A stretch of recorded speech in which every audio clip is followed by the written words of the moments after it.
Kembali lagi di Ruang Zaki.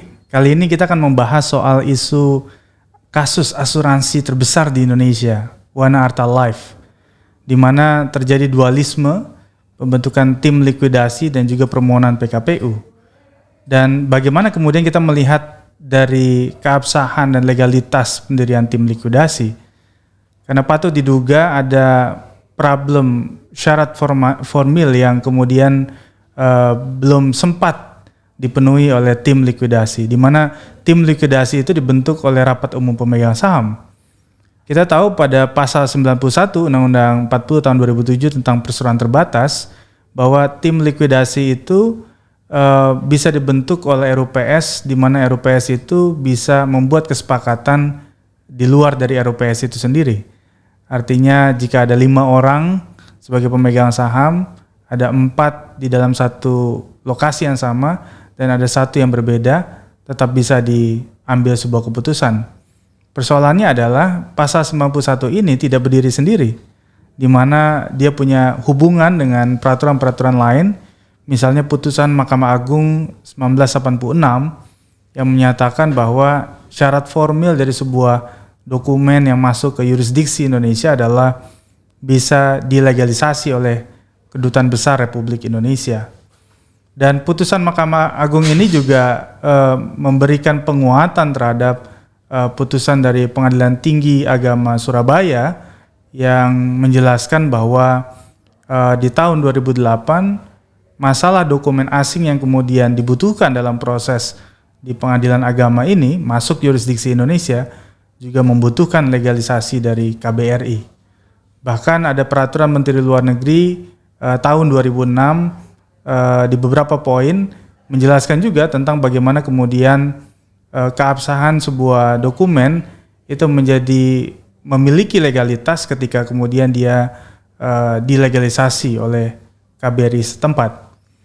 Memang kita tahu bahwa Indonesia telah melakukan ratifikasi yang melahirkan Peraturan Presiden nomor 2 tahun 2021 tentang tidak diperlukannya legalisasi dalam pengesahan dokumen asing ke Indonesia.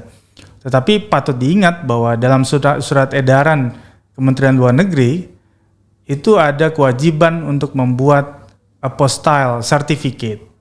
Dokumen-dokumen yang dimaksud antara lain misalnya surat izin mengemudi, akta perceraian, akta kematian, dokumen notaris ya dan lain sebagainya.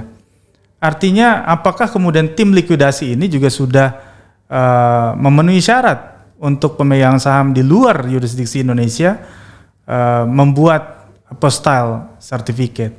Itu yang penting.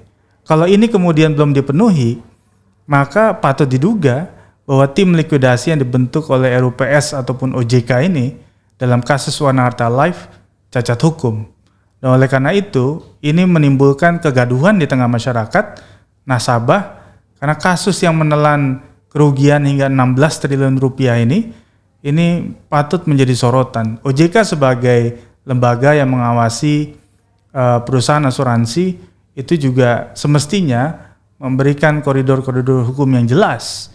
Kalaupun misalnya dia mendapatkan persetujuan dari pemegang saham di luar negeri yang notabene sudah mendapatkan red notice daftar pencarian orang oleh KPK dan Kabareskrim, maka ini juga menjadi pertanyaan bagi OJK.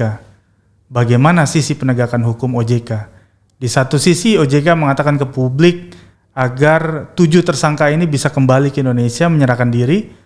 Tapi di sisi lain, jika tim likuidasi ini memang dibentuk oleh RUPS, di mana pemegang sahamnya para DPO di luar negeri ini memberikan persetujuan legalitas, maka OJK sedang menjalankan peran yang menabrak banyak hukum. Inilah tantangan dari overregulatednya OJK, sehingga nantinya akan merugikan para nasabah, masyarakat yang selama ini berharap untuk bisa mendapatkan haknya kembali dari kerugian uang yang dibawa kabur oleh para pemegang saham Wana Arta Life. Sampai ketemu lagi di Ruang Zaki berikutnya.